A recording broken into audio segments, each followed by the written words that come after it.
মুরগির লেগ পিসটা প্লেটে নিতেই মা বলল, ওটা তোর বোন নিপার জন্য, রাখ। আমি একটু অবাক হয়ে বললাম, কিন্তু মা, লেগ পিস তো দুটো আছে, তাহলে আমি একটা খাই আর বোন একটা খাবে। মা আমাকে 3 পিস মাংস তুলে দিতে দিতে বলল, আজকে দুটাই ও খাবে, এখন একটা খাবে আর রাতে একটা। আমি এবার বিরক্তিকর কণ্ঠে আমার ঠাকুমার দিকে তাকিয়ে বললাম, ঠাকুমা দেখো মা কেমন কথা বলছে, আমাকে একটা দিলে কি হবে? মা তো জানে আমার লেগ পিস পছন্দ, আর সব সময় তো আমরা দুজন ভাগ করেই খাই। মা এবার বলল, 19 বছর হয়ে গেছে তোর, এখনো ভালো মন্দ কিছু বুঝিস না? তুই যদি বুদ্ধিমান ছেলে হতি, যখন বলেছি তোর বোনের জন্য রাখতে তখনই রেখে দিতি। মেয়েটার এই প্রথম পিরিয়ড হয়েছে, এ সময় সব থেকে ভালো খাবারটা ওকে দিতে হবে, ওর প্রতি আলাদা খেয়াল নিতে হবে, ও যেন এই সাধারণ বিষয়টা ভয় না পায়।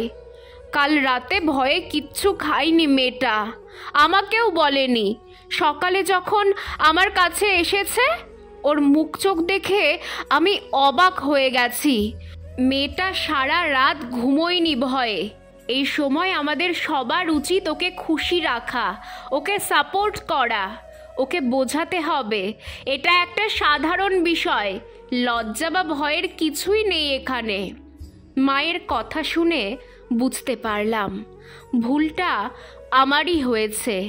আমার ঠাকুমা মায়ের কথাগুলো এতক্ষণ শুনছিল, এবার মুখ ব্যাকা করে বলতে শুরু করলো, তোমার এসব ঢং দেখে বাঁচি না বাপু।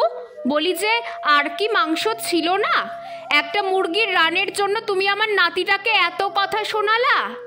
আগের দিনে মাসিক হলে মেয়েদের এক ঘরে রাখা হতো, যতদিন না মাসিক শেষ হতো, কারোর সাথে মিশতে পারতো না।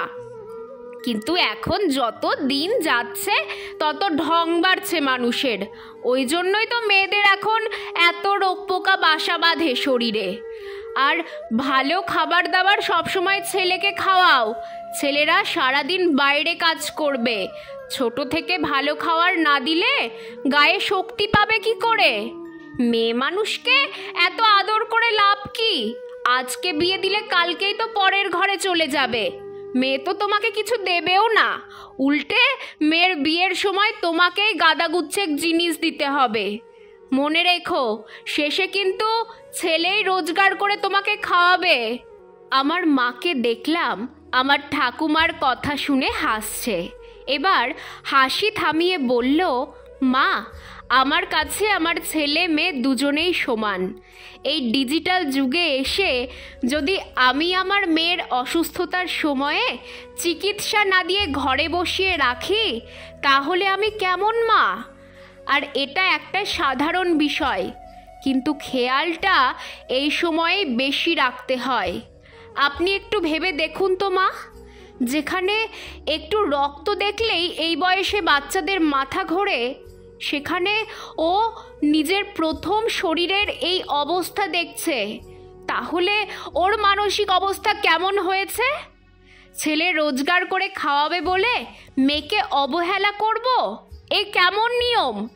যখন আপনার সাথে আমার সাথে এমন হয়েছে, তখন তো আমাদের মনের অবস্থা ভালো ছিল না। আমি যেই কষ্টটা অনুভব করেছি, সেটা আমার সন্তানের ক্ষেত্রে আমি হতে দিতে পারি না। আমার ছেলে আমার কাছে যেমন, আমার মেয়েও আমার কাছে তেমন। ও ভাই হিসেবে এই সময়ে ওর বোনকে ভালো রাখা, ভয় থেকে মুক্ত করা ওর দায়িত্ব।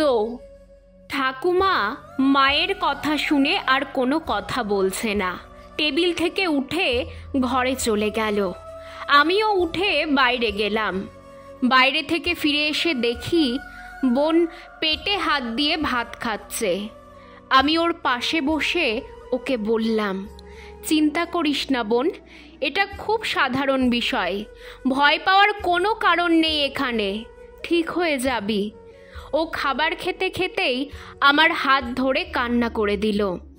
মা এসে আমার মাথায় হাত দিয়ে বলল, এটা শুধু তোর বোনের ক্ষেত্রে নয় বাবা, রাস্তায় যখন চলাফেরা করিস দেখবি অনেক বোনেরা এমন সমস্যায় পড়েছে।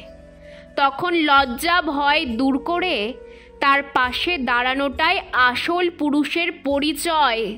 তাকে নিয়ে হাসাহাসি নয়, বরং সবসময় তার পাশে এসে দাঁড়াবি।